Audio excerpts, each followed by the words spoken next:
शासनपति प्रभु महावीर स्वामी को हम वंदन करते हैं। सभी गुरु भगवंतों को तिकोते के पाठ से वंदन करते हैं। श्रद्धावान भाई और बहनों, आपके अंदर विराजित आत्मा को माजलगांव से सुभाष कोठारी का सादर प्रणाम सादर जय। उत्तराध्यायन सूत्र के 7वें वर्ग पर ये मेरा 14वां वीडियो है। इसके पहले हमने 10 गाथा का चिंतन किया था। 11वें गाथा का चिंतन चल रहा था। गुरु भगवंत कहते हैं, जहाँ कागिनीये हेऊ सहसम अरय नरो अपतम अंबगम भोज्या राया रज्जम तुहारये। हम इसके पहले चिंतन काकिनी इस शब्द के बारे में किया है, लेकिन गुरु भगवंतों ने यहाँ पर दूसरा शब्द दिया है, दूसरा एक उदाहरण दिया है। एक राजा का जिसे आम्रफल खाने का पथ्य दिखाया है वैद्य ने। कोई उन्हें दुख होगा, कोई बीमारी होंगी, और इसलिए उन्हें वैद्य ने कहा कि तुम आम्रफल मत खाओ। लेकिन वही राजा उसे बार बार समझाने के पश्चात जब आम सामने दिखता है, तब वह अपनी मुंह को या आम खाने के उस तृष्णा को वो रोक नहीं पाता। उसे पता है कि ये मेरे लिए हानिकारक है, फिर नहीं खाना चाहिए ना, फिर भी वो खाता है। अब यहाँ गुरु भगवंत ये जो 2 उदाहरण दिए हैं, कौन से 2 उदाहरण दिए? एक काकिनी जो कि भूल गया था, वो एक काकिनी के लिए वो अपने पास की जो 1000 काकिनी थी वो गंवा बैठा। और दूसरा उदाहरण उन्होंने राजा का दिया, जो पथ्य उसे आम्रफल खाने का, उसको भी वह पालन नहीं कर सका। गुरु भगवंतों ने ये बात कब कही है? उस समय की है। वो बात हमें अभी लागू हो रही कि नहीं? आज हमें घर के अंदर, परिवार के अंदर या कोई भी व्यवहार के अंदर हम थोड़ी सी लालच के लिए बड़ा नुकसान करके बैठते कि नहीं?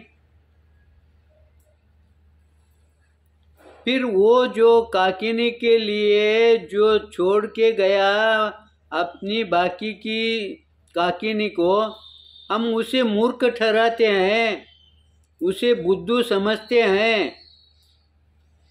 लेकिन हम क्या कर रहे हैं?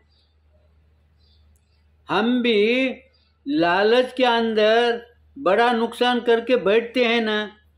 हमारे स्वयं में ऐसी बातें घटित होती है या हमारे देखने में भी आती है।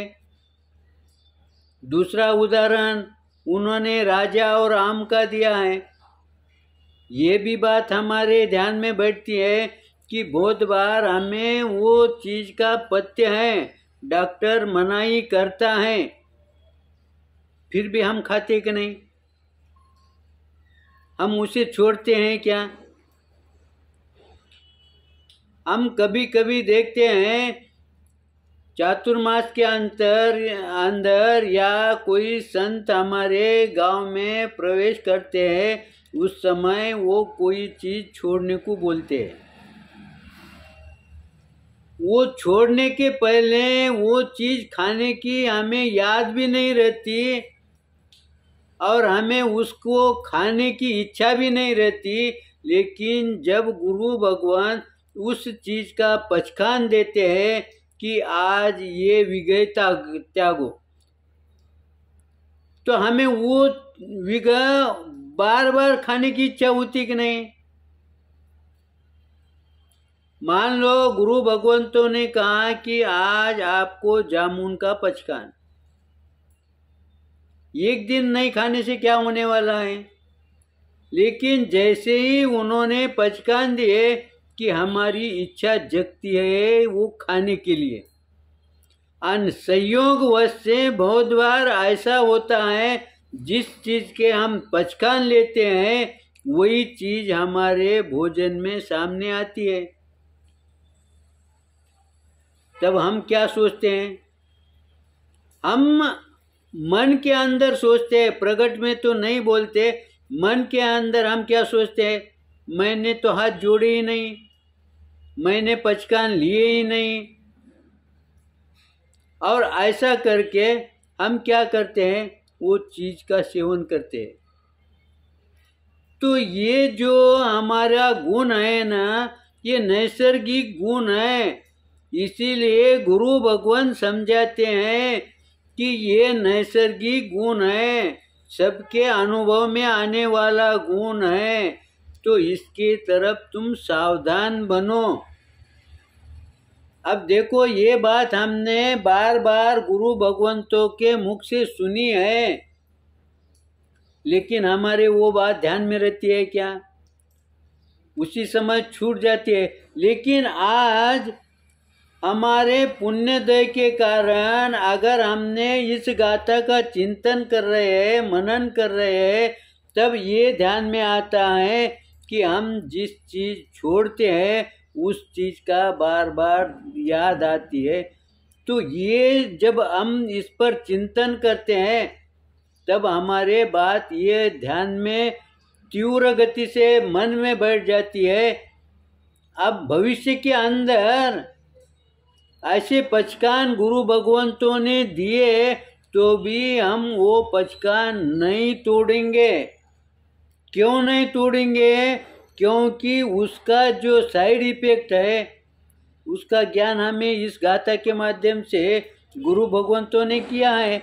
इसीलिए गुरु भगवान समझाते हैं कि इस गाथा के अंदर जैसा वो राजा रहो चाहे वो व्यक्ति रहो, वो दूसरा नहीं है, हम स्वयं ही हैं। हम स्वयं ही ये गलती करते हैं, लेकिन हमारी गलती हमारे ध्यान में लाने के लिए गुरु भगवंतों ने ये दो उदाहरण दिए। वो राजा या वो व्यक्ति दूसरा कोई नहीं है, हम ही हैं। लेकिन दूसरे का उदाहरण देके, जैसे हमारे व्यवहार में उदाहरण आता है, लेकी बोले सुने लागे, यानी हम हमारे बच्चों को डांटते हैं, लेकिन हमारा उद्देश्य क्या होता है? बहू को डांटने का। लेकिन बहू को हम डांट सकते हैं क्या? नहीं डांट सकते हैं। वैसे ही यहाँ पर गुरु भगवंतों ने ये उदाहरण देके हमें समझाया है, और जब इसका हम चिंतन करते हैं तब हमारा भविष्य के अंदर ये गलती होगी ही नहीं है। हम स्वयं इसका अनुकरण या आचरण में देख सकते हैं कि भविष्य में हमारे से ये गलती अब होंगी नहीं, क्योंकि हमने इस पर चिंतन किया, इस पर मनन किया है। आगे के 11वें गाथा का वर्णन हमने देखा। अब 12वें गाथा में गुरु भगवान क्या कहते हैं? एवं मानुषज्ञा कामा देव कामान अंतिये। यहाँ पर गुरु भगवंत कहते हैं कि मानुषज्ञा कामा, मनुष्य भव में, और आगे क्या कहते हैं? देव कामना अंतिये सहस्त्र गुनिया भुजो। यानी गुरु भगवान समझाते हैं मनुष्य की जो कामना है वो देव कामना से बहुत कम है, यानी देव कामना बहुत सहस्र गुना भुजो, यानी बहुत अधिक प्रमाण में अधिक है, ऐसे गुरु भगवंत कहते हैं। आगे क्या कहते? औ कामा ये दिव्या, यानी गुरु भगवान समझाते हैं देवों की कामना, ये मनुष्य के संबंधी जो कामना है उससे बहुत अधिक गुना अधिक है। इसीलिए गुरु भगवान समझाते हैं, हमारे छोटे से कामना के लिए, छोटे से हमारी इच्छा तृप्ति के लिए हम क्या करते हैं, हम बड़े लाभ से वंचित हो जाते हैं।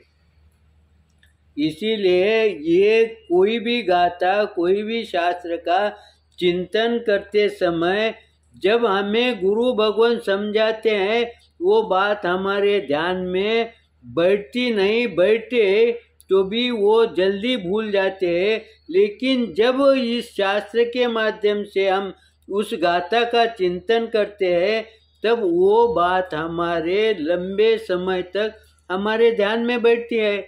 और जैसे ही लंबे समय तक हमारे ध्यान में बैठती है, वैसा ही वापिस वातावरण जब हमें मिलता है, उस समय वापिस उसका रिवीजन हो जाता है।